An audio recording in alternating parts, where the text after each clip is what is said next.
What is your name and how old are you? Reverend Robert Carroll, 64 years old. Were you living during any part of the civil rights movement? The majority of all of it. About how old were you at this time? Well, as I can remember, probably, well, I can say all of it, but from about 12 years on up. What was your experience of the civil rights movement? Well, it was a very trying time. It was a time when there was a lot of racial tensions going on. There were a lot of times when people were being killed because they wanted to vote, wanted their rights to be acknowledged. So there was some really trying times. What types of segregation did African Americans have to face? Well, there was a lot of them.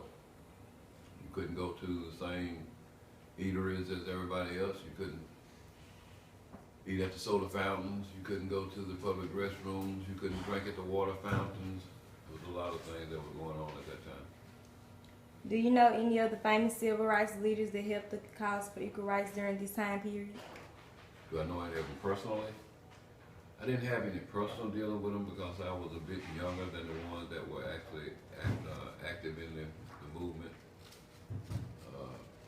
There were some that were in the community that were older men that I knew, but I didn't know them all that personally.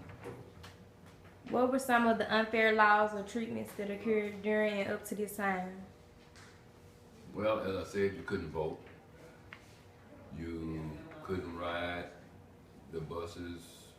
A lot of times they wouldn't even let you on. You couldn't eat in the same place as everybody else. You didn't have restroom facilities like anybody else. You couldn't drink at water fountains. You couldn't laugh on the streets. You had to come to town on certain days. Just a lot of things going on that you have nowadays just take for granted. In your opinion, who was the biggest leader of the civil rights movement? The biggest leader would be Dr. King, Martin Luther King, and his nonviolent efforts to make peace with everyone and his nonviolent effort to bring about change. So he would be the most prevalent person. What types of changes were made after the civil rights movement? Well, there again, you now have an opportunity to vote. You can go places that you couldn't go then. You didn't have to sit at the rear of the bus or get up if somebody had wanted your seat. There were separate water fountains that no longer exist. There were separate restrooms that now no longer exist. The big thing though, now you have the right to elect whoever you want for different offices in the governmental system. How did the civil rights movement affect you? Well, it brought a lot of harshness to mind.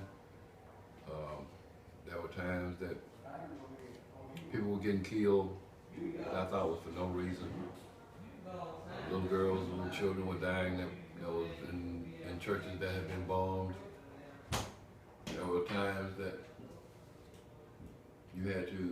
I personally had to lay in the bushes to protect my church from being destroyed. And it brought about a lot of dissension between people that really didn't need to have happened, but it's still going on in some places. What do you think people learned from the civil rights movement?